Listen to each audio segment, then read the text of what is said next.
దేవుని వాక్యములో నుండి దేవుని వాక్యములో మనము ప్రభు బల కొరకు రండి.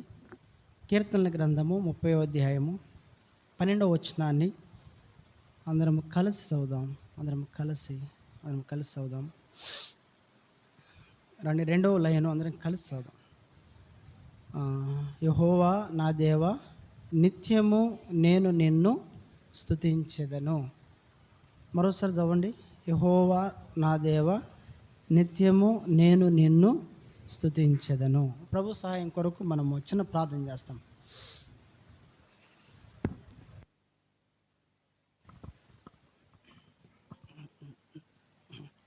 ప్రేమ కలిగిన తండ్రి, పరిశుద్ధుడు అయిన దేవా, యేసు ప్రభు వారి యొక్క శ్రేష్టమైన నామములో మరోసారి ప్రభు మరి యుద్ధ సారి స్తుతికు మేము చెల్లిస్తుంటున్నాం. వరకు నేను ఆరాధించే దాని కొరకై నువ్వు చూపిన ప్రేమ కొరకు వందనాలు. తిరిగి దేవా మరి మీ రక్తము సూచన పాత్రలో మేము యోగ్యం పరీక్షించుకొని పాలు పొందే దానికై మీరు దర్శించండి. చదవబడిన లేఖన భాగాన్ని మా కొరకై మీరు విరిచి విడిచమని ప్రార్థన చేస్తున్నాం. ప్రభా మరి దాసుని బలపరచు, నా నోటికి బోరుగా ఉండి నీ ప్రజలైన వారికి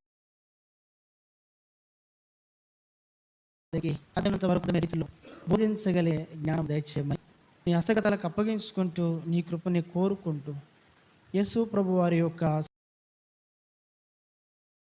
శ్రేష్టమైన నామములో స్తుతించి ప్రార్థన చేసి అడిగి వచ్చున్నాము తండ్రి, ఆమేన్.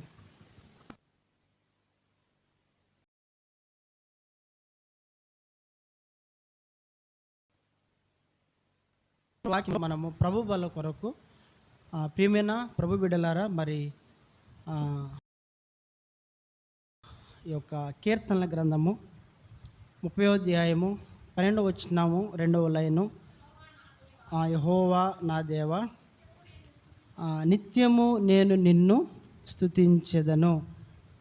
ఈ యొక్క మాటలో మనము ప్రభు బల కొరకు నిత్యము అనే మాటని మనం అండర్లైన్ చేసుకొని మరి నిత్యము మనము ఏం చేయాలి అనేది గడిచినటువంటి ఒక 3-4 వారాలు నుంచి ఇదే వాక్యం చూస్తూ ఉన్నాం.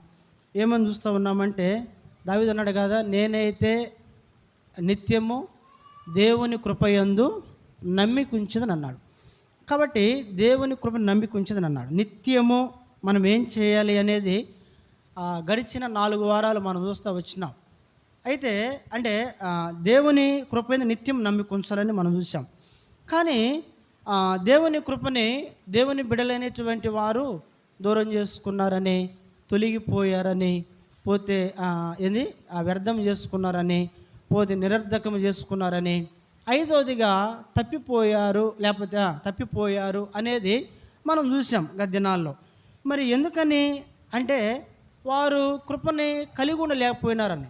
ఎందుకు కృపని వారు కలిగి ఉండలేకపోయినారు అంటే, కృపని వారు ఎలా కలిగి ఉండొచ్చు అనేది పోయిన వారం మనం చూసాం. ఒకటి ఏమని చెప్పుకున్నాము, దీనులంగా ఉన్నప్పుడు దేవుడు కృపిస్తాడు. 2వదిగా మనం చూసినాము, దేవుని యందు నమ్మికుంచినప్పుడు దేవుడు కృపిస్తాడు. 3వదిగా మనం చూసినట్లయితే దేవుణ్ణి ప్రేమించినప్పుడు కృపిస్తాడు. 4వదిగా ఉపకారము చేయడం కృపిస్తాడు. 5వదిగా యథార్థమైన మనసు కలిగి ప్రవర్తించినప్పుడు దేవుడు ఏమిస్తాడంట, కృపిస్తాడని మనం చూస్తూ వచ్చినాం. అయినప్పటికీ కూడా ప్రియమైన దేవుని బిడలారా, వారు దేవుని కృపని నిరర్ధకము చేసుకోవటానికి, దూరం చేసుకోవటానికి, తొలగిపోవటానికి, వ్యర్థం చేసుకునే గల కారణం ఏంటంటే, వాస్తవముగా ఇశ్రాయేలు ప్రజలు వెనకంజ వేసినటువంటి వారుగా ఉన్నారు. ఏం వేసినారంటే, వారు వెనకంజ వేసినారు. అంటే ఇప్పుడు ఇశ్రాయేలు ప్రజలు ఎందుకు వారు వెనకంజ చేసినారు? వెనకంజ వేయటానికి గల కారణాలు ఏంటి అంటే, ఒక వ్యక్తి తప్పిపోయినాడు అనుకుందాం మనం. ఇప్పుడు తప్పిపోయాడు, ఎందుకు తప్పిపోయాడు ఆ వ్యక్తి? తప్పిపోవడం గల కారణాలు ఏంటి అనేది కూడా మనం బైబిల్లో మనం చూడవచ్చు. ఇప్పుడు ఉదాహరణకు మనం ఒక మాట చూడవచ్చు. ఇప్పుడు మనము ఒక 10 సంవత్సరాలు బాగా కష్టపడి మనం పని చేస్తాం. నువ్వు ఉద్యోగం చేసినా, వ్యాపారం చేసినా 10 సంవత్సరాలు, ఒక 10 సంవత్సరాలు, ఒక 15 సంవత్సరాలు కష్టపడి పని చేసి ఎన్ని తిరిగి చూస్తే మనం మహా సంపాదిస్తే ఒక 10 లక్షలు సంపాదిస్తాం మేము. ఒక 10 లక్షలు, ఒక 10 లక్షలు 20 లక్షలు సంపాదించడం కొరకు నీవు కనీసము ఒక 10, 15, 20 సంవత్సరాలు ఏం పడాలా? నువ్వు ప్రయాసపడాలా, నువ్వు కష్టపడాలా. ఈ 10 సంవత్సరాలు నువ్వు కష్టపడి ఒక 10 లక్షల రూపాయలు డబ్బు సంపాదించావంటే ఇప్పుడు ఆ 10 లక్షలు ఏం చేస్తే చెప్పాలా? ఇక నువ్వు అక్కడి నుంచి నువ్వు కష్టపడాల్సిన పని లేదు, నువ్వు ప్రయాసపడాల్సిన పని లేదు, ఇంకా ఉందంటారా? చెప్పండి. ఇప్పుడు ఆ డబ్బు ఏం చేసిద్ది? ఆ 10 లక్షల డబ్బు సంపాదించేది వాసన చెప్పాలంటే. ఇప్పుడు ఆ 10 లక్షలు అయ్యేదాని కొరకు ఇప్పుడు నువ్వేం కావాలి? ఈ లోకంలో కష్టపడాలి, ప్రయాసపడాలి, నీవు భారంతో పని చేయాలా. ఏది? 10 లక్షలు నువ్వు కూడగట్టేదాని కొరకు గమనించాలా.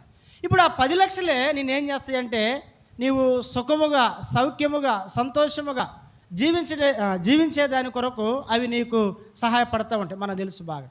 ఇప్పుడు అలాగే ఈ లోకములో దేవుని బిడ్డలైనటువంటి వారు ఈ లోకములో మనము ప్రభువు కొరకు కష్టపడి, ప్రయాసపడి, భారముతో ప్రియమైన ప్రభు బిడ్డలారా మనము జీవించాము అంటే ఒకనాటికి ఈ లోకయాత్ర చాలించిన తర్వాత యేసుక్రీస్తు ప్రభు వారు ఎదుట నిలవబడతాము. ఇప్పుడు 10 మంది నమ్మకమైన దాసులు ఉన్నప్పుడు వాళ్ళ పక్కన మనల్ని కూడా ప్రభు నిలబెడతాడు. ఏమంటాడు ప్రభు? మనలను బలా నమ్మకమైన మంచి దాసుడా, బలా నమ్మకమైన మంచి దాసురాలు అంటాడు దేవుడు ఖచ్చితంగా. ఇప్పుడు ఆ మాట అనిపించుకునే దాని కొరకు ఈ లోకంలో ఏం చేయాలంట? నీవు ఇప్పుడు ఆ 10 లక్షలు నువ్వు కూడగట్టుకునే దాని కొరకు నువ్వు ఎలాగైతే కష్టపడ్డావో, ప్రయాసపడ్డావో, భారముతో తినక ప్రియమైన వాళ్ళరా నీవు చెమట ఓర్చి డబ్బు సంపాదించావో, అలాగే ఈ లోకములో ప్రభు కొరకు మనము అట్లా ప్రయాసపడి ప్రభు కొరకు నమ్మకంగా, యథార్థంగా మనము విశ్వాసములో, భక్తిలో, ప్రేమలో జీవించినప్పుడు ఒకనాడు మనము కూడా ప్రభు యొక్క సన్నిధిలో నిలవబడగలము. అప్పుడు నిత్యత్వములో మనము కూడా ఎలా ఉంటామంట చెప్పండి? సంతోషముగా మనము జీవించవచ్చు. నిజమా కదా? ఇప్పుడు నువ్వు కష్టపడలేదనుకో, చాలామంది లోకంలో చూస్తాం. ఏం చేయరు వారు? చెప్పండి. ఏం చేయరంట? పని చేయరు. పని చేస్తారండి? పని బాటలేదు, పని చేయరు. కొంతమందిని చూస్తాం లోకంలో. అంటే నేను చూసినటువంటి వాళ్ళు చాలామంది భార్యలు పని చేస్తూ ఉంటే భర్తలో సోమరితనంగా తిని గ్రామంలో రచ్చబండల దగ్గర కూర్చొని అటు ఇటు కూర్చొని ముచ్చట చెప్పి తిరిగి సాయంత్రానికి ఇంటికి వచ్చేయాలకే భార్య కష్టపడి పని చేసుకొని వస్తే ఆ డబ్బుల మీద బ్రతికే వాళ్ళు చాలామంది ఉన్నారు. ఉన్నారా లేరా? ఇప్పుడు ఆ కుటుంబాలు ఎలా ఉంటాయి? దీవించబడతాయి ఆ కుటుంబాలు? చెప్పండి. అంటే దినదినము కూడా ఏంటంటే వాళ్ళు చెప్పాలా? ఏ నాటిది ఆ నాటికి అన్నట్టు ఎదురు చూడటమే వాసన చెప్పాలండి. కాబట్టి ఎందుకు ఈ మాట చెబుతూ ఉన్నానంటే ప్రియమైన దేవుని బిడ్డలారా, మనము కూడా ప్రభు కొరకు ఈ లోకములో కష్టపడాలి, ప్రయాసపడాలి, భారముతో జీవించాలి. అప్పుడే నిత్యత్వములో మనకి ప్రభు ఏమిస్తాడు? బహుమానం ఇస్తాడు. కాబట్టి ఇశ్రాయేలీయులు వెనకంజ వేయటానికి గల కారణాలు ఏంటి అనేది ఇప్పుడు మనం చూస్తాం. 5 సంగతులు ఉన్నాయి. వాళ్ళు వెనకంజ వేయటానికి గల కారణాలు రండి చదువుదాము. ఎందుకు వారు కృపను పొందలేకపోయినారు, కృపను దూరం చేసుకున్నారంటే వారు వెనకంజ చేసినారు. ఇప్పుడు వెనకంజ వేయటానికి గల కారణాలు ఏంటి? మొట్టమొదటి మాట నిర్గమాకాండ 32వ అధ్యాయము. నిర్గమాకాండ 32వ అధ్యాయము. అమ్మ చదవండి, మొదటి వచనం నుంచి కొన్ని వచనాలు. నిర్గమాకాండ 32.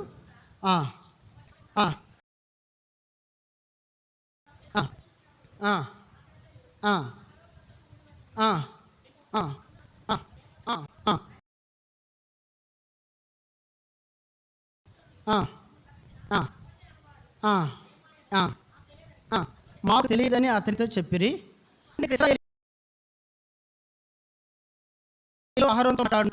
సరే కొంచెం. అందుకు అహరోను మీ భార్యలకు, మీ కుమారులకు, మీ కుమార్తెలకు చెవులు బంగారు పోగులను తీసి నా యొద్దకు తిండని వారితో చెప్ప. ఇక్కడ 6వ సంగతి విడిచిపెడదాం మనం. 6వ సంగతి విడిచిపెడదాం. ఇప్పుడు ఇశ్రాయేలీయులు ఎన్ని లక్షల కాలుబలం ఉన్నారు? ఎన్ని లక్షలు? 6 లక్షల కాలుబలం. 6 కాలుబలం. ఇంకా అంటే లెక్కించినటువంటి వారు దాదాపు ఒక 30 లక్షల మంది వరకు ఇశ్రాయేలు ఉంటారు. జనాంగం 30 లక్షల మంది వరకు ఉంటారు. ఇక్కడ మనం అహరోను సంగతి వద్దు, మోషే సంగతి అహరోను సంగతి మనకొద్దు. ఇప్పుడు దేవుడు ఐగుప్తులో నుండి వారిని బయటికి నడిపించినాక 40 రోజులు కూడా గడవల. అప్పటికి ఎన్ని రోజులు గడవలేదంట? 40 రోజులు కూడా గడవల. ఈ 40 దినాలు గడవక మునిపే ఇప్పుడు వాళ్ళు ఏమైనారు అంటే, మోషే అనే వ్యక్తి మా మధ్య లేడు కాబట్టి మా కొరకు ఏం చేయమన్నారు? వారు మేము పూజించకుండా ఏం చేయమన్నారు? ఇప్పుడు వాళ్ళు అలా అలగటానికి గల కారణం ఏంటి చెప్పండి, చెప్పాలా? మనం ఒక మెట్టు పైకి వెళ్దాం.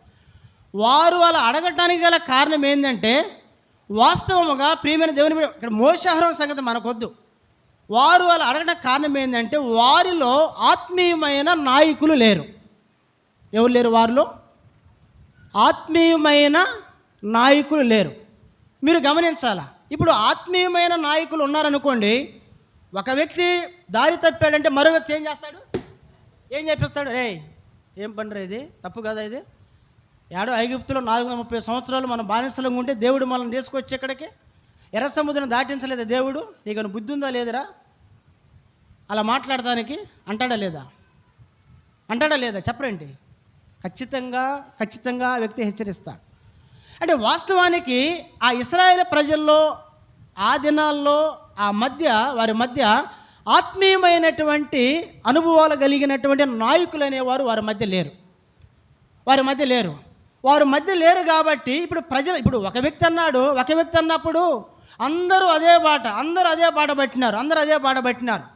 దేవుని వాక్యములో సమూయేలు మొదటి గ్రంథం 8వ అధ్యాయంలో మనం చూస్తాం కదా, ఇశ్రాయేలీలకి రాజు లేని కాలములో సమూయేలు న్యాయాధిపతిగా, ప్రవక్తగా, యాజకుడుగా, దీర్ఘదర్శిగా ఇశ్రాయేలు ప్రజలకి సమూయేలు ఉన్నాడు. దేవుని యొక్క పరిపాలన కింద వారు జీవిస్తూ ఉన్నారు. అప్పటి వరకు బాగానే ఉంది. ఇప్పుడు వాళ్ళకి సడన్గా ఏమంటారంటే, సమూయేలు దగ్గరకు వచ్చి, అయ్యా మాకు ఒక రాజుని నీవు నియమించంట. అరే ఇప్పుడు దాకా మీరు అడగలేదు ఆ మాట, ఇప్పుడు దాకా ఎందుకు అడగలేదు? ఇప్పుడు వరకు వాళ్ళు ఎట్లా ఉన్నారంట? దేవుని యొక్క అధికారం కింద, ఆయన ఆధిపత్యం కింద, ఆయన శిరసత్వం కింద ఉన్నారు. ఇప్పుడు వారు వచ్చి మాకు రాజు కావాలి సమయంలో అడుగుతున్నారంటే కారణం ఏంటో తెలుసునా? చెప్పండి. వాళ్ళు ఎవరి వైపు చూశారు వారు? అరే చెప్పరేంటి? ఉంది కదా బైబిల్లో, సకల జనుల మర్యాద చొప్పున ఏముందంట? సకల జనుల మర్యాద చొప్పున అని రాయబడింది. అంటే లోకములో సకల జనులకు ఎవరున్నారు? రాజులు ఉన్నారు. రాయబడిన మాట అక్కడ. లోకములో సకల జనులకు రాజులు ఉన్నారు కాబట్టి మమ్మల్ని కూడా పరిపాలించడానికి మాకు ఎవరు కావాలి? ఒక రాజు కావాలన్నారు. ఇప్పుడు వీళ్ళు దేవుని బిడ్డలారా, ఇశ్రాయేలు ప్రజలు దేవుణ్ణి విడిచిపెట్టి వారు ఏం చేసినారంటే, మా మీద రాజుగా ఒక వ్యక్తిని నియమించమని సమూయేలును కోరినారు.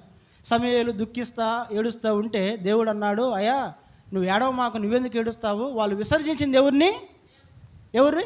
నిన్ను కాదు, వాళ్ళు విసర్జించింది ఎవరినంట? నన్ను విసర్జించినారు.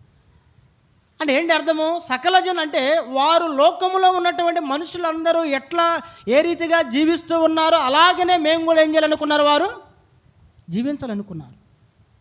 వాస్తవమా కదా అది? చెప్పండి. ఈరోజు కూడా అంతే ఉంది కదా. అందరూ ఏంటంటే ఒకరిని చూసి ఒకరు.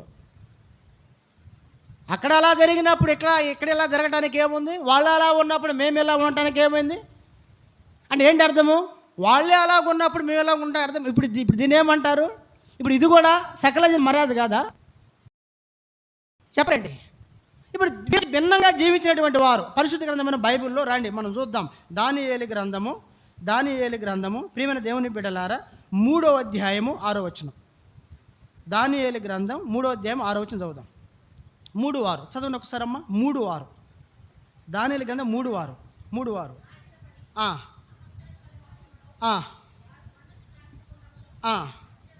తక్షణమే వేయబడును.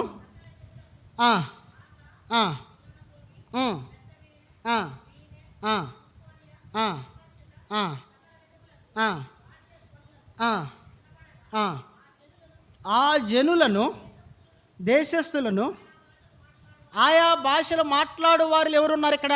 మీరు చెప్పండి. యూదులు ఉన్నారా లేరా? చెప్పరేంటమ్మా మీరు? మరి ఇప్పుడు రాజు నెబుకద్నెజరు ఒక ప్రతిమను చేయించినాడండి, ఒక బంగారు విగ్రహం చేయించినాడు. ఒక 70 అడుగుల హైట్ ఉంది, అది బాగా బంగారంతో చేయించినాడు. చేయించి ఆ సంస్థానంలో ఉండబడిన ప్రజలందరికీ ఆయన ఆజ్ఞ ఇచ్చినాడు. ఏమని తెలిసిన, మీరు ప్రతి ఒక్కరు దీన్ని ఏం చేయమన్నాడు, మొక్కాలి. దీనికి ఏం చేయమన్నాడు, నమస్కారం చేయాలి, అంతే. ఒకవేళ మీరు నమస్కారం చేయకపోతే ఏం చేస్తానండి ఆయన చెప్పాలా, మిమ్మల్ని తీసుకొని వెళ్ళి అగ్నిలో వేస్తన్నాడు.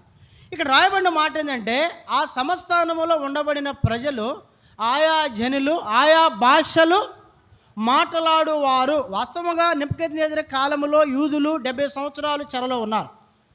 70 సంవత్సరాలు చెరలో ఉన్నారు అంటే ఆయా భాషలు మాట్లాడే వారిలో యూదులు కూడా ఉన్నారు.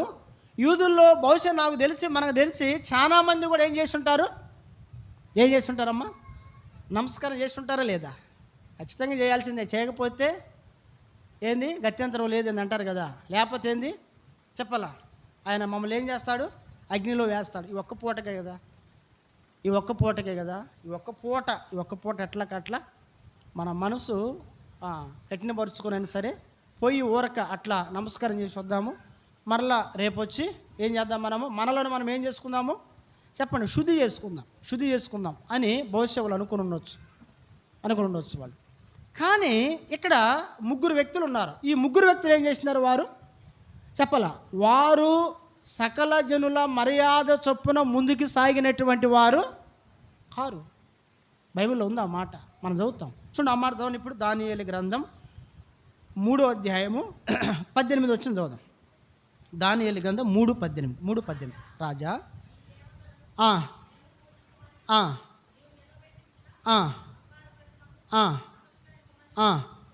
తెలుసుకొనుము. చూడండి, ఇప్పుడు దాని పైన ఉందిలే, ఏమని తెలుసా, నెబుకద్నెజరు అంటారు, పేరు పెట్టి పిలుస్తారు ఆయన్ని. ఏమంటారంట, పేరుతో నెబుకద్నెజరు అని పేరుతో పిలుస్తారు ఆయన. సరే, ఏదేమైనా ఈ 3 మాత్రము సకల జనుల మర్యాద చొప్పున ముందుకు సాగిన వారు కారు. ఇప్పుడు ఎంతో కొంత ప్రియమైన దేవుని బిడ్డలారా, వీళ్ళను బట్టి యూదుల్లో శేషం ఉందంటారు లేదంటారు చెప్పండి, ఉందంటారు లేదా? ఏం మాట్లాడరు? ఇప్పుడు వీళ్ళు కూడా అనవచ్చు కదా, ఏమని, ఇప్పుడు నిర్గమాకాండం 32:1 కాడికి వెళ్దాం మనం. ఇప్పుడు వీళ్ళు 3 కూడా మనకెందుకయ్యా, అందరూ ఒక మాట మీద ఉన్నప్పుడు మనకెందుకు, మనం కూడా అలాగే పోదాం, మనం కూడా ఆ పూటకి మొక్కుదాము, తర్వాత మరలా మనం కూడా ప్రభు దగ్గరకు వచ్చి క్షమాపణ వేడుకుందాం అనుకోవచ్చా లేదా? కానీ వాళ్ళు అలా చేసినారంటే చేశారా వారు? ఇప్పుడు నిర్గమాకాండం 32 అధ్యాయంలో మనం చూసినట్లయితే 6 లక్షల మంది కాలుబలము, మిగతా ఇంకా దాదాపు 20 లక్షల మంది 30 లక్షల మంది ప్రజలు ఉన్నారు ఇశ్రాయేలీలు. ఏమంటే వారిలో ఒక్కరు లేరా? షడ్రక్ లాంటి వాళ్ళు, మెషక్ లాంటి, అబేద్నెగో లాంటి వాళ్ళు లేరా? ఉన్నారంటారు లేరా? ఉన్నారా? ఏం మాట్లాడరేంది? ఏడున్నారమ్మా? ఉన్నారంట. ఉంటే వాళ్ళు ఎవరో ఒకళ్ళు ఆపుతారు కదా, ఇదేం పనిరా నాయన అని ఆపరా? అంటే ఇశ్రాయేలీలో లేరు, ఆత్మీయమైన నాయకులు లేరు. వాస్తవంగా ఆత్మీయమైన నాయకులు ఇశ్రాయేలీలో ఉన్నట్లయితే వారు విగ్రహాన్ని చేసుకునేవారు కాదు, విగ్రహానికి వారు పూజించేవారు, నమస్కారం చేసేవారు కాదు. కాబట్టి ఒకటి, ఇశ్రాయేలీలు వెనకంజ వేయటానికి గల కారణం ఏంటి అంటే, వారిలో ఎవరు లేరంట, ఆత్మీయమైన నాయకులు అనేటువంటి వారు లేరు. అందుకే ప్రభు బిడ్డలారా, వారు ఏమైనారంట, వెనకంజ వేసినారు, ఆ కృప నుండి తొలగిపోయినారు, కృప నుండి దూరమైనారు. కృపను ఏం చేసుకున్నారు వారు? వ్యర్థము, నిరర్ధకము దూరం చేసుకున్నారు. కాబట్టి ఒకటి, ఇశ్రాయేల్ తొలగిపోవటానికి మొదటి కారణం ఏంటంటే, వారు చెప్పండి, వారిలో ఆత్మీయమైన నాయకులు లేరు. ఇది మొదటి మాట. రెండవ మాట చదువుదాం. రెండవదిగా ఇశ్రాయేల్ వెనకంజ వేయటం గల కారణాలు ఏంటంటే, రాజుల మొదటి గ్రంథం. రెండవ కారణం రాజుల మొదటి గ్రంథం. రండి చదువుతాము అమ్మ. 11వ అధ్యాయము 4వ వచనం. 11:4 చదువు. సొలొమోను వృద్ధుడైనప్పుడు అతని భార్యలు, అంటే ఇప్పుడు ఆయన అంటే వృద్ధుడైనాక పెళ్లి చేసుకున్నాడా, యవన ప్రావులు పెళ్లి చేసుకున్నాడు ఆయన? ఎప్పుడు చేసుకున్నాడు చెప్పరేంటమ్మా? అక్కడ ఏమో రాయబడి, అందుకే చదవాలి బైబిల్, ఎట్లా పడితే చదవకూడదు. చూడండి, అక్కడ చదవండి ఒకసారి అమ్మ 4. సొలొమోను వృద్ధుడైనప్పుడు అతని భార్యలు, అంటే వృద్ధాపములుగా చేసుకుంది ఆయన. రాజైన తర్వాతే ఆయన ఏం చేసినాడంటే ఎంతమంది చేసుకున్నాడు? 700 మంది భార్యలు, 300 మంది ఉపపత్నులు. ఉపపత్నులు అంటే భార్యలే. ఉపపత్నులు అంటే ఏంది? భార్యలే వారు కూడా. ఉపపత్నులు కాకపోతే పిల్లలు కన్నారంటే ఏందండి? భార్యలు అయితేనే కదా పిల్లలు కనేది, భార్యలు అయితేనే కదా. ఉపపత్నులు అని కూడా భార్యలే వాసన చెప్పాలంటే బైబిల్ ప్రకారం. ఇప్పుడు యాకోబుకి లేయా, రాహేలు ఉన్నారు కదా భార్యలు. వారి యొక్క దాసీలు ఎవరు? ఇద్దరున్నారు కదా. వాళ్ళు ఎవరు చెప్పాలి? వాళ్ళ దాసీలే. అంటే ఒక మాట చెప్పండి, ఉపపత్నులు అని చెప్పుకోవచ్చు మనం. అంటే వాళ్ళు కూడా భార్యలే. సరే, ఏదేమైనా 1000 మంది. ఇక్కడ రెండవదిగా ఇశ్రాయేలీలు పడిపోవటానికి గల రెండవ కారణం ఏంటంటే, ప్రభు బిడ్డలారా, చెడు స్నేహం అని అర్థం. ఏ స్నేహం అంట? చెడు స్నేహము.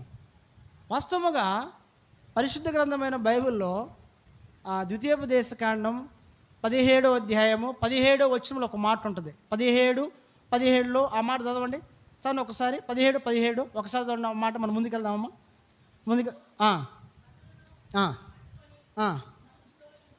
సిస్టర్, ద్వితీయోపదేశకాండం 17:17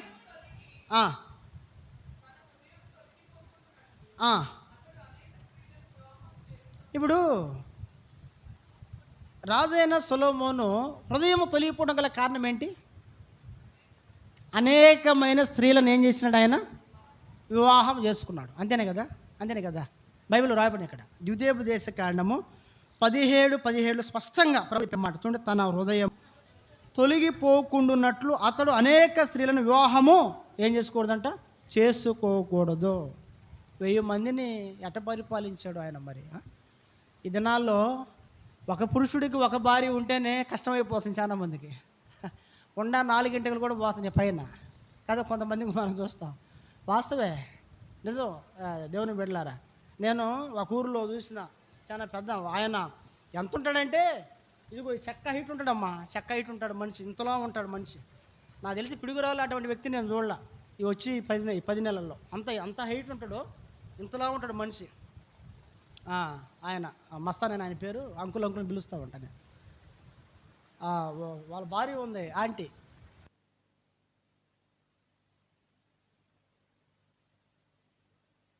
ఒకరోజు ఏదో మాట్లాడుతూ ఉంటే ఆయన ఏదో మాట్లాడుతూ ఉంటే ఆమె ఇట్లా కూర్చొని, మేము ఆడున్నాం, ఆమె అంటది, ఏంది నువ్వు మాట్లాడేది అందంకంతే. ఏంది నువ్వు మాట్లాడేది అంది. అనేలకే దెబ్బకి ఆగిపోయిందండి స్వరం. సైలెంట్ అయిపోయాక ఏం మాట్లాడతాను ఇంకా. మేము ప్రార్థన చేసి మేము పోయిన దాకా ఒక్క మాట కూడా మాట్లాడలే. కాబట్టి నేను ఎందుకు ఇప్పుడు ఈ మాట చెప్పినాను? నేను చెప్పాలా అంటే, కొన్నిసార్లు ఒక భార్యతోనే భర్తలు ఏం కాలేరంట? చెప్పాలా సహించలేరు, కొన్నిసార్లు తట్టుకోలేరు వాసన చెప్పాలంటే. అవునా కదా? వాస్తవమే. మరి ఈయన 1000 మందిని ఎట్లా పరిపాలించాడు? 1000 మందిని ఎట్లా చేస్తుంటాడు ఆయన? గమనించాలా. ఇప్పుడు నేను ఎందుకు ఈ మాట చెప్పినానంటే, ఈ 1000 మందిని చేసుకోవటం ద్వారా, వారితో అతను సాంగత్యం చేయటం ద్వారా అతని హృదయం అంట యెహోవా యొద్ద ఏమైపోయింది? తొలగిపోయింది. దేవుడు అంట 2 సార్లు ప్రత్యక్షమై, నాయనా ఇది మంచి పద్ధతి కాదు, కాబట్టి నీవు సరి చేసుకొని విడిచిపెట్టు అని ప్రభు చెబితే, ఆయన మారు మనసు పొంది పశ్చాత్తాపడినట్లు బైబిల్లో అక్కడ రాయబడ్డా. తర్వాత రాశాడు ప్రసంగి, సామెతలు అంతా అయిపోయి నాకు ఏందంటారు చూసావా? ఏందంట ఏంది అన్నట్టు అంతా అయిపోయిన తర్వాత, అప్పుడు అన్నీ అనుభవించిన తర్వాత, నా కుమారుడా జ్ఞానమునకు చెవియొగ్గు, నా కుమారుడా లెస్సైన జ్ఞానం కలిగి ఉండు, భూమి మీద సమస్తం వ్యర్థం. ఏది అన్నీ అనుభవించిన తర్వాత, అన్నీ అయిపోయిన తర్వాత అప్పుడు చెప్తున్నాడు ఆయన. అప్పుడు చెప్తున్నాడు. కారణం ఏంటంటే, రెండవదిగా ఆయన ప్రభు బిడ్డలారా అనేక మంది అన్య స్త్రీలను వివాహము చేసుకొని వారితో సహవాసం చేసి ఏమైపోయినాడంటే ఆయన చెప్పాలా? నష్టపోయినాడు. కాబట్టి రెండవదిగా మనం చూసినట్లయితే, ఇశ్రాయేలు ప్రజలు ప్రభు బిడ్డలారా వారు వెనకంజ వేయడం గల కారణం ఏంటంటే వారు చెడు స్నేహము చేసినవారు. చెడు స్నేహం చేసిన సొలొమోనే చెడు స్నేహం చేసినాడంటే ప్రజలను పరిపాలించే వ్యక్తి, సామాన్య ప్రజల పరిస్థితి ఏంటి చెప్పండి? రాజు ప్రజలను పరిపాలించే ఆయనే గాడి తప్పినాడు అంటే ప్రజలందరూ ఇప్పుడు ఎలా పడతారు? వాళ్ళ ఇష్టమా కాదు ఇంకా చెప్పండి. కాబట్టి రెండవదిగా ఇశ్రాయేలీయులు వెనకంజ వేయటం గల కారణం ఏంటంటే చెడు స్నేహం. చెప్పండి, ఒకటి ఆత్మీయమైన నాయకులు లేకపోవటము, రెండవది ఏంటి?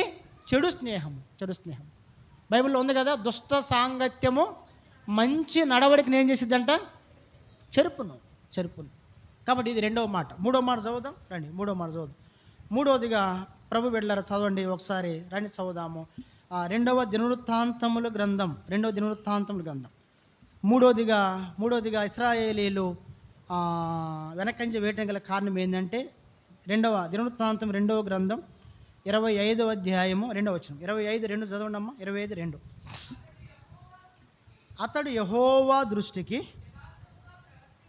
యథార్థముగా ప్రవర్తించెను గాని పూర్ణ హృదయముతో ఆయనను ఏం చేయలేదంట? వినాలా? ఇక్కడ రెండు మాటలు ఇక్కడ చూడండి, ఇక్కడ మనం గమనించాలా. ఒకటేమో ఏం చేసినాడు? యెహోవా దృష్టికి ఎలా ప్రవర్తించాడు? యథార్థముగా ప్రవర్తించాడు. అంటే ప్రవర్తన అనేది క్రియారూపకమైంది. అది ప్రవర్తన ఏంటి? అది క్రియారూపకమైంది వాసన చెప్పాలంటే. ఇప్పుడు పూర్ణ హృదయం అనేది పైకి కనిపించేది లోన్ ఉంటుంది, అది లోన్ ఉంటుంది పూర్ణ హృదయం. అంటే యేసు ప్రభు వారు చూసేది ఏంటి? ఏం చూస్తాడు యేసు ప్రభు వారు? హృదయాన్ని చూస్తాడు. అంటే పైకి మనము ఎంత యథార్థంగా ఉండా, ఎంత నిజాయితీగా ఉండా, ఎలా జీవించినా ప్రియమైన ప్రభు బిడ్డలారా, ప్రభు చూసేది ఏంటి? హృదయాన్ని ప్రభు చూస్తాడు. ఈ రాజు చూడండి, ఇప్పుడు ఇంకోసారి చదువుదాం ఆ మాట చూడండి. అతడు యెహోవా దృష్టికి యథార్థముగా ప్రవర్తించెను కానీ పూర్ణ హృదయముతో ఆయన ఏం చేయలేదంట? అనుసరింపలేదు. పూర్ణ హృదయం అనుసరించలేదంట. అంటే పైకి మాత్రం ఏముంది? యథార్థత ఉంది, నిజాయితీ ఉంది.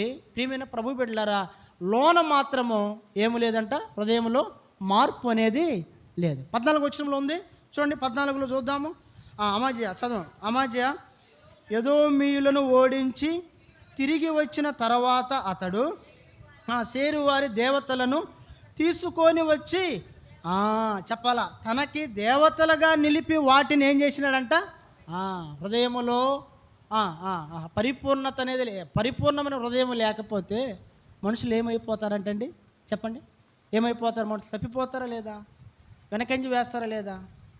యథార్థత ఉంది, యథార్థత పనిచేసిన యథార్థత చెప్పాలా. దేవుని దృష్టికి అతడు పూర్ణ హృదయంతో ప్రభువుని సేవించిన వాడిగా ఉన్నాడు. కాబట్టి చివరికి ఏమైనాడంటే విగ్రహారాధన వైపు ఆయన మళ్ళినాడు. ఒక విగ్రహం తీసుకొచ్చి దాన్ని నిలిపి దానికి ఏం చేసినాడంటే ఆయన పూజ చేసినట్లు బైబిల్లో రాయబడి ఉన్నది.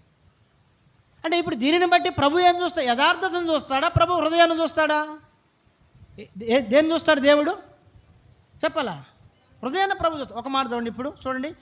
సమూయేలు మొదటి గ్రంథం 16వ అధ్యాయము 7వ వచనం చదవండి. సమూయేలు 16:7 చూడండి. అయితే యెహోవా సమూయేలుతో ఇలాగు సెలవిచ్చెను, అతని రూపమును అతని ఎత్తును లక్ష్య పెట్టకము, మనుషులు లక్ష్య పెట్టు వాటిని యెహోవా ఏం చేయడంట?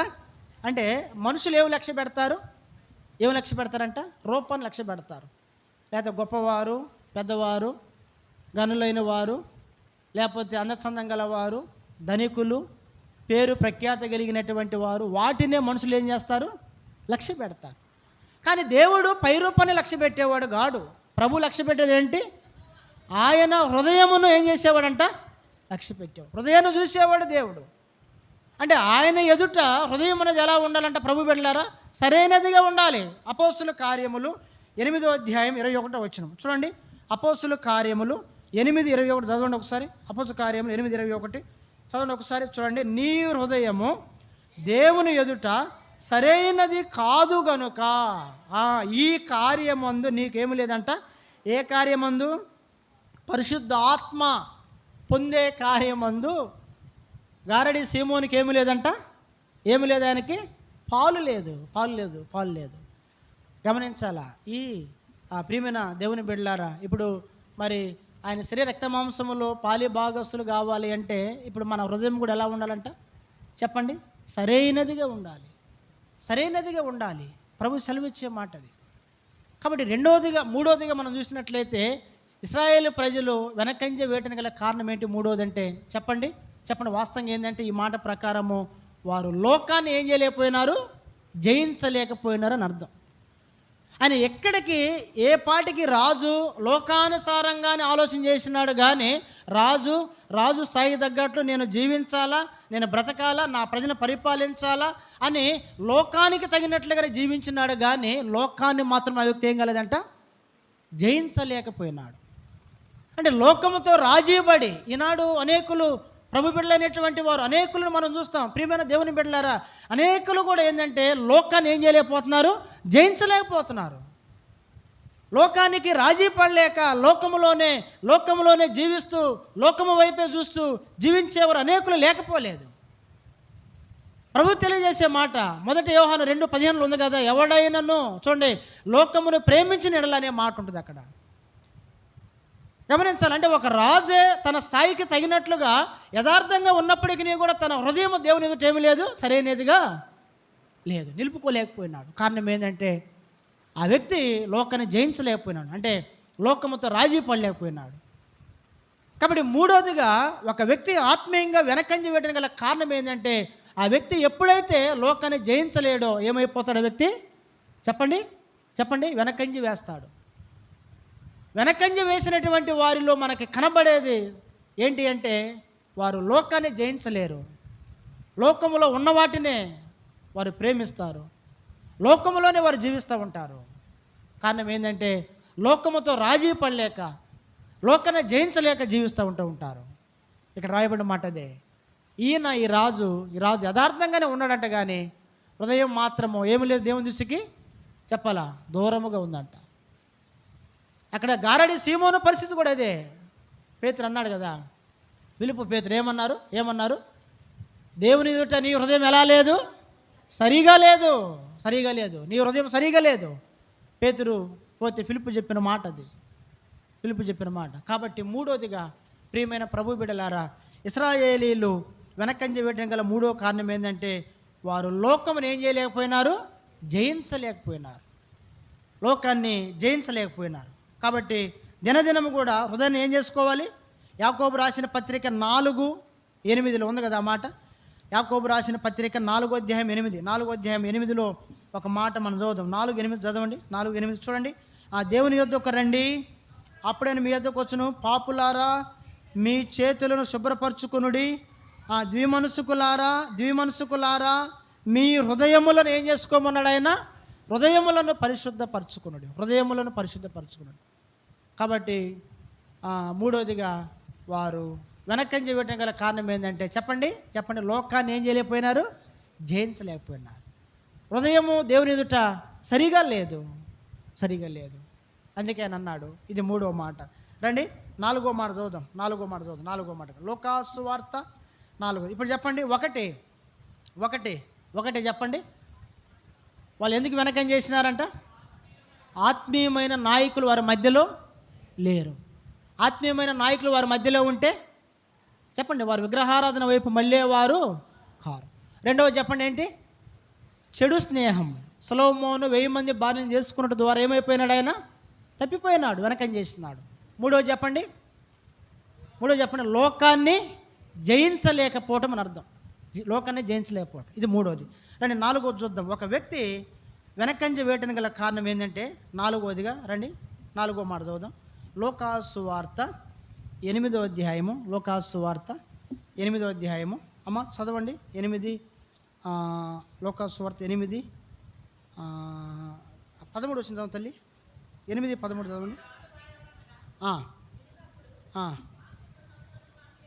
చూడండి. రాతి నేల నుండి వారెవరనగా వినినప్పుడు వాక్యము సంతోషముగా అంగీకరించు వారు కానీ వారికి వేరు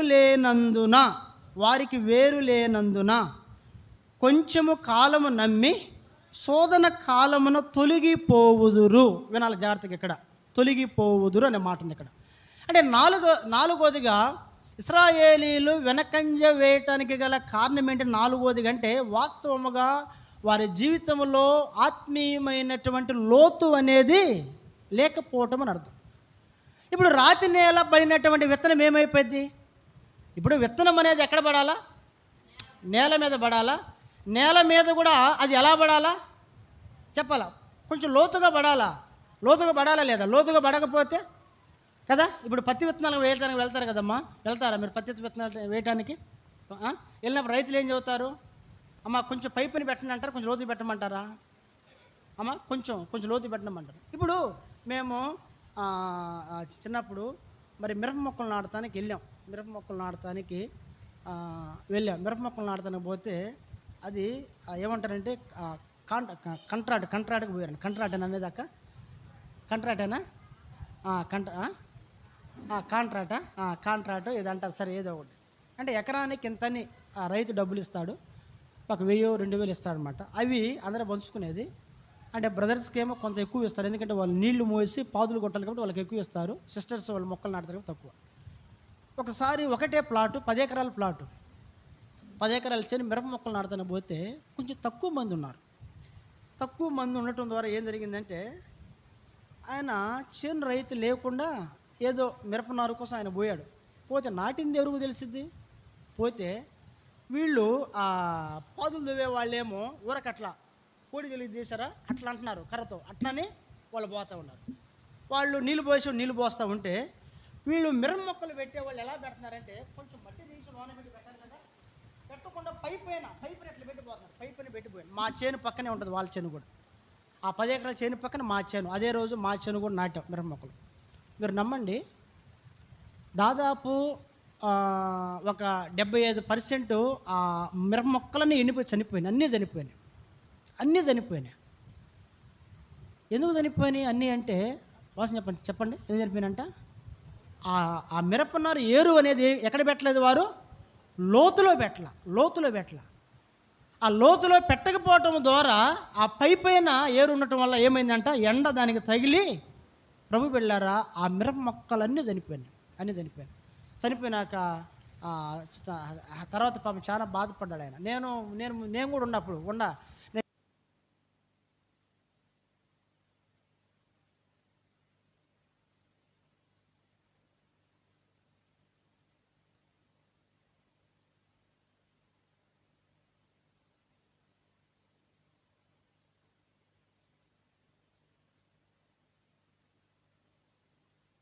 మొత్తం చనిపోయిన తర్వాత పాప ఆయన ఎంతో నష్టపోయే రైతు. మరలా అదే పొలంలో మేము మిరప మొక్కలు నాటుతూ వచ్చాం. ఇప్పుడు నేను ఈ మాట ఎందుకు చెప్పినాను చెప్పండి? ఎందుకు చెప్పినాను ఇప్పుడు ఈ మాట? ఆ మిరప మొక్క అనేది వాళ్ళు ఎక్కడ పెట్టలేదంట? లోతులో పెట్టల. లోతులో పెట్టకపోవడం ద్వారా ఏమైంది? ఆ మొక్క చనిపోయింది. ఇప్పుడు ఇశ్రాయేలీలు కూడా వెనకంజ వేయటానికి గల కారణం ఏంటంటే, ప్రియమైన దేవుని బిడ్డలారా, వారిలో లోతైన ఆత్మీయమైన అనుభవాలు లేవు. ఏదో వారు ఐగుప్తు నుండి వచ్చామన్నట్లే ఉన్నారు, కానీ వచ్చినప్పటికీ కూడా ప్రభువు చేసినటువంటి ఆశ్చర్యమైన కార్యాలు వారు ఏం చేయలేకపోయినారు చెప్పాలి. చూశారు, కళ్ళతో చూసినప్పటికీ కూడా అవి వారు హృదయంలో ఉంచుకోవాలా. బైబిల్లో ఉంది ఆయన చేసిన కార్యాలంట వారు వెంటనే మర్చిపోయినారంట. ఏమి కార్యాలు చేసినాడండి? ఏమి కార్యాలు చేశాడు దేవుడు? ఎర్ర సముద్రాన్ని ఏం చేశాడు ఆయన? ఎర్ర సముద్రాన్ని పాయలుగా చేస్తే ప్రియమైన దేవుని బిడలారా చూడండి, ఆ ఆరిని నేలగా చేస్తే సముద్రంలో ప్రజలందరూ ఏమైనారు? దానిలో కూడా నడిచిపోయినారు. ఎన్ని గొప్ప కార్యాలు ప్రభు చేస్తున్నాడు. ఈరోజు వాస్తవంగా మనం చిన్నవి కూడా మనం ఏం కాలేము, చిన్నవి కూడా మనం చేయగలుగుతామా చెప్పండి? ఇప్పుడు వాగు వచ్చింది, ఇక్కడ కొట్టుకుపోయింది, అడుపక్క ఇటుపక్క గండ్లు పడ్డాయి. వాస్తవంగా ఇప్పుడు కూడా అది ఏంటంట చెప్పండి? ఇప్పుడు కూడా అది అలాగనే ఉంది అది, అవునా కదా? అలాగే ఉంది, చిన్నదే. వాస్తవం చెప్పాలంటే అంటే మనుషులంగా అంటే మన యొక్క శక్తి సామర్థ్యం దానినే మనం ఏమి చేయలేము. కానీ దేవుని యొక్క గొప్ప కార్యాలు వారి కళ్ళతో చూసి కూడా ఏమైనారు వారంటే బైబిల్లో రాయబడింది. రండి, కీర్తనల గ్రంథము 106వ కీర్తన. అమ్మ 13 చదువుతున్నావా?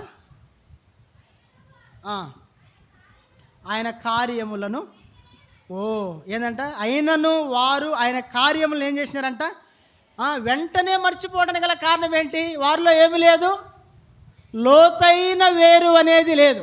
అంతేనా కదా? లోతైన అనుభవం ఉన్నట్లయితే, లోతైన ఆత్మీయ జీవితము, లోతైన ఆ భక్తి జీవితము, లోతైన అనుభవం ఉన్నట్లయితే ప్రభు బిడలారా, వారు ఏం గారు వారు ఆయన కార్యాలను ఏం గారు మర్చిపోలేరు. చెప్పాలా? ఇప్పుడు యెహోషువ, రెండవ దేవుడు కాలేబు, యెహోషువ కాలేబు, మరి వారు మర్చిపోవచ్చుగా, వాళ్ళు మర్చిపోలేదే. వారు కారణం ఏంది చెప్పండి? వారు లోతైన అనుభవం కలిగి జీవిస్తూ వచ్చినారు. కాబట్టి నాలుగోదిగా దేవుని బిడలంగా మనము గ్రహించాల్సింది ఏంటంటే, ఇస్రాయేలీలు వెనకంజ వేయడం గల కారణం ఏంటంటే, నాలుగోది చెప్పండి, లోతైన అనుభవం వారికి లేదు. లోతైన అనుభవం లేకపోవడం ద్వారా ప్రభు బిడలారా, అవి నష్టానికే కానీ చెప్పండి, అది మేలుకి కాదు, అది కీడుకే కానీ అది మేలుకి కాదు. కాబట్టి అది నాలుగో తలంపు. రండి చివరగా ఐదో మాట చదువుదాం. చివరగా ఐదవదిగా ఇశ్రాయేలీయులు వెనకంజ వేటని గల ఐదవ కారణాన్ని మనం చూసినట్లయితే రండి చదువుదాం. యోహాను సువార్త 6వ అధ్యాయము 6:63 చదువు తల్లి. 6:63 ఆత్మయే జీవింపజేస్తున్నది, శరీరము కేవలము నిష్ప్రయోజనము. ఆత్మయే జీవింపజేస్తున్నది, శరీరము కేవలము నిష్ప్రయోజనము అని యేసు ప్రభువు ఎందుకు చెప్పినాడు? ఆ మాట అక్కడ ఆ పదాన్ని ఎందుకు ఉపయోగించినాడు ఆయన? చెప్పరండి, మాట్లాడరు. ఆత్మీయతలు ఏమైనారంట? వారు అక్కడ దిగజారిపోయారు. ఆత్మీయతలో వారు దిగజారిపోయారు కాబట్టి ప్రభు ఏమన్నాడు? అయ్యా నాయనలారా, మీరు గమనించండి, ఆత్మ ఏం చేసిద్ది? జీవింపజేసిద్ది, కానీ శరీరం ఏంది? అది నిష్ప్రయోజనము నాయన అని ప్రభు ఆ మాట ఎందుకు చెప్పినాడంటే, ఆ యొక్క పరిస్థితుల్లో ప్రభు బిడ్డలారా వారు ఏమన్నారంటే, ఆత్మీయముగా వారు దిగజారిపోయినారు. ఇప్పుడు ఆత్మీయంగా వాళ్ళు ఎందుకు దిగజారిపోయినారు? అక్కడ ప్రభు అంటాడు కదా, నా శరీరము తిని నా రక్తము త్రాగువాడే నిత్య జీవము గలవాడు, అంత్యదినము నేను వానిని లేపుదును అని ప్రభు అన్నాడు. ఆ మాట దేవుడు ఎప్పుడైతే అన్నాడో, ప్రభు బిడ్డలారా, ప్రభువుని వెంబడించే శిష్యులు అనేకులు ఇది కఠినమైన మాట, ఇది ఎలా జరిగింది అని చెప్పేసి అప్పటి నుండి వారు ఏం చేసినారు? ఒక మాట చదవండి ఇప్పుడు చూడండి. 66 వచ్చింది చదవండి. అప్పటి నుండి ఆయన శిష్యులలో అనేకులు వెనక తీసి మరి ఎన్నడూ ఆయనను ఏం చేయలేదంట, వెంబడించాల. మరి ఎన్నడూ కూడా అంట. మధ్యలో ఏమైనా మార్పు వచ్చిందా చెప్పాలా? మరి ఎన్నడూ ఇంకా వాళ్ళు చనిపోయినంత వరకు కూడా ప్రభుని ఏం చేయాలి? వారు ఏం చేయలేదు? వెంబడించారా? వెంబడించలేదా? చెప్పరేంటి? వారు ఎన్నడూ కూడా ఆయన్నే వెంబడించాల. ఎందుకు వెంబడించలేదు చెప్పరేంటి? వారు ఆత్మీయతలు ఏమైపోయినారంట? దిగజారిపోయినారు. కారణం ఏంటి?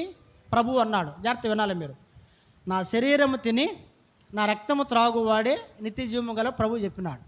ఆ మాటని వాళ్ళు ఎలా తీసుకున్నారంటే, వాస్తవముగా శిష్యులు అనే పదం ఉంది అక్కడ. అంటే 12 మంది శిష్యులు కాదు. ప్రియమైన ప్రభుడు గమనించాలా, 12 మంది శిష్యులు కాదు. యేసు ప్రభువుని వెంబడించే వాళ్ళందరూ కూడా ఎవరంట?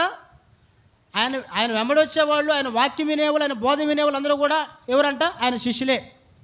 ఇప్పుడు వీళ్ళు 12 మంది కాక కొంతమంది ప్రభువుని వెంబడించారు. వాళ్ళందరూ కూడా ఎవరంటే వాస్తవం అపనమ్మకస్తులు. అపనమ్మకస్తులు. వారికి కఠినమైన మాటలంటే ఏముండదు, వారికి ఇష్టం లేదు. వారికి అన్నీ కూడా మంచి మాటలు కావాలి, కఠినమైన మాట ఇష్టం లేదు. ఇప్పుడు మీరు ఎలా ఆ మాట అంటారు అని అంటారేమో మీరు. బైబిల్లో దానికి రుజువు ఆధారం చూడండి ఒకసారి మీరు చూడండి 57 వచనం, లేకపోతే 56, 57 చదవండి. నా శరీరము తిని నా రక్తము త్రాగువాడు నా యందును నేను వాని యందును నిలిచిందును, జీవము గల తండ్రి నన్ను పంపెను గనుక నేను తండ్రి మూలముగా జీవించుచున్నట్టే నన్ను తినువాడు నా మూలముగా జీవించును. నా మూలంగా జీవించున్నాడు అంటే యేసు ప్రభు తినినవాడు ఏం చేస్తాడు? జీవిస్తాడా? చనిపోతాడా? చెప్పాలా? జీవిస్తాడు. అంటే జీవించనే మాటకి ప్రతికూలమైన పదం ఏంటి చెప్పండి? నశించుటని అర్థం. అంటే ఇప్పుడు ఈ నశించుడు అనే మాట వారికి ఇష్టం లేదు వాసన చెప్పాలంటే. ప్రభు ఏమన్నాడంటే, నా శరీరము తింటే మీరు జీవిస్తారు, నా శరీరము తినకపోతే మీరు ఏమవుతారు, నశిస్తే ప్రభు చెప్పిన మాట. వాస్తవముగా ప్రభునందు విశ్వాసం ఉంచిన వారు నమ్మకస్తులు దాన్ని నమ్ముతారు. ఏమని? ప్రభు శరీరము తిని ఆయన రక్తము త్రాగువాడే నిరంతరం కూడా జీవించును అని వారు నమ్ముతారు. కానీ ప్రభునందు విశ్వాసం ఉంచినటువంటి వారు, అపనమ్మకస్తులైనటువంటి వారు దాన్ని ఏం చేయలేదు. వారు నమ్మారండి? వారు వారు నమ్మలేదు కాబట్టి నమ్మనటువంటి వారికి ఏముందని అర్థం అక్కడ చెప్పండి? నశింపు ఉంది. ప్రభు శరీరం తినిన వాడే జీవిస్తాడండి, తిననటువంటి వాడు ఏమవుతారు, నశిస్తారు, అంతే బైబిల్ చెప్పే మాట. అంటే ఆ పదము కఠినముగా ఉందని చెప్పేసి వారు ప్రభువునందు ఏముంచలేదంట, నమ్మి కొంచెం విశ్వాసం ఉంచాల. అందుకని ఆ దినము నుండి ప్రభుని ఏం చేసినారు, వారు వెంబడించాల. మరి ఎన్నటికి వెంబడించాల? ఎందుకు వెంబడించలేదంటే నశింపు, నాశనము అనే మాట వారికి ఏం లేదు, ఇష్టం లేదు. ఎందుకు ఇష్టం లేదంటే వారు ప్రభువుని నమ్మలేదు, ప్రభువునందు వారు ఏముంచలేదంట, విశ్వాసం ఉంచాల. అంటే ఏంటి? ఆత్మీయముగా వాళ్ళు ఏమైనారంట, దిగజారిపోయినారు. అదే దాని అర్థం. అప్పుడు ప్రభు అన్న మాట ఏమని? ఆత్మయే ఏంటంట ఆ మాట దండి. ఇప్పుడు 63 చూడండి, ఆత్మయే జీవింపజేస్తున్నది. అంటే వారు శరీరం గురించి ఆలోచిస్తూ ఉన్నారు కానీ ఆత్మను గురించి ఏం చేయట్లా, వారు ఆలోచించట్లా. గమనించాలా? వారు శరీరాన్ని గురించి ఆలోచన చేసినారు, శరీరం గురించి. కానీ ప్రభు అన్నాడు, నాయన ఆత్మే నాయన జీవింపజేసి, శరీరం ఏం కాదు, నిష్ప్రయోజనం అని ప్రభు ఆ మాట అన్నప్పుడు వాళ్ళు ఏం చేసినారంటే ఆ దినము నుండి ప్రభుని ఏం చేయలేదు, వారు చెప్పలా వారు మరి అన్నడు కూడా ఆయన్ని వెంబడించడం. ఎందుకో తెలిసిన ఒక మాట రాయండి. ఆ మాట చదివి మనం బల్ల దగ్గరికి వెళ్దాం రండి. ఆ మాట చదివాం చూడండి. యోహాను రాసిన మొదటి పత్రిక 2వ అధ్యాయము, ప్రభు బిడ్డలారా 2వ అధ్యాయము 19 యోహాను రాసిన మొదటి పత్రిక 2:19 చదవండి. 2:19 చదవండి. మీరు వినాలి జాగ్రత్తగా. వారు మనలో నుండి బయలు వెళ్ళిరి కానీ వారు మన సంబంధులు కారు. ఇది ఎవరితో చెప్పే మాట చెప్పండి? విశ్వాసులతో, ఆత్మీయులతో చెప్పే మాట ఇది. అపోస్తలుడైన యోహాను ఆత్మానుసారులతో, ఆత్మీయులతో చెప్పే మాట ఏమంటున్నాడు? అయ్యా మీరు వినాలా జాగ్రత్తగా. వారు మన సంబంధులు కారు. ఎందుకు? వారు మనలో నుండి ఏమైపోయినారు, బయలు వెళ్ళినారు. ఎందుకు బయలు వెళ్ళినారు వారు చెప్పాలా? వాస్తవంగా ఏంటంటే వారు ఆత్మీయంగా ఏమైపోయినారు దిగజారిపోయినారు. ఆత్మీయంగా వారు ఒకప్పుడు మనలో ఉండబడిన వారే, కానీ మనలో నుండి వాళ్ళు ఏమైనారంట చెప్పండి, బయలు వెళ్ళినారు. కారణం ఏంటి చెప్పాలా? వారు ప్రభువునందు ఏముంచలేదు, విశ్వాసం ఉంచలా. విశ్వాసం ఉంచినట్లయితే ప్రభు నీ శరీరం తిని నీ రక్తం త్రాగితేనే కదా మాకేముంది, నిత్య జీవం అనేవారు. అందుకే యోహాను భక్తుడు అన్నమాట అదే. ఏమనంటే వారు మనలో నుండి బయలు వెళ్ళిరు కానీ వారు మన సంబంధులు కారు. వారు మన సంబంధులైతే మనతో కూడా నిలిచి ఉంటారు. ప్రభుని వెంబడించేవారే. కానీ వారు ఏం కాలేదంట, మరి అన్నడు ఆయన ఏం చేయాల, వెంబడించలేదంటే ప్రభు సంబంధుల, దేవుని సంబంధుల వాళ్ళు కానే కాదు. కాబట్టి 5వదిగా ఇశ్రాయేలీయులు వెనకంజ వేయటం గల 5వ కారణం చెప్పండి ఇప్పుడు మీరు? ఆత్మీయతలో ఏం కావటమంట, దిగజారిపోవటం అని అర్థం. అది అంటే ఏంది? ప్రభువు నందు విశ్వాసం ఉంచకపోవటం, ఆయన ఏముంచకపోవటము, నమ్మిక ఉంచకపోవటం. కాబట్టి దీనిని బట్టే కృపను ఏం చేసుకున్నారు, వారు దూరం చేసుకున్నారు. కృపనే నుండి తొలగిపోయినారు, కృపనే వ్యర్థం చేసుకున్నారు, కృపనే నిరర్ధకం చేసుకున్నారు. కృప నుండి ఏమైపోయినారు, వారు తప్పిపోయినారు. కాబట్టి ప్రభు బిడ్డలంగా మనం కూడా పరీక్షించుకుందాం. ఒకవేళ ఏదంత అనుభవం ఉన్నట్లయితే ఏం చేయాలంటే మనల్ని మనం ఏం చేసుకోవాలి, పరీక్షించుకొని ఆయన శరీర రక్త మాంసం ఏం కావాలంట, పాలి భాగస్థులం కావాలి. రండి మోకాళ్ళ మీదకి.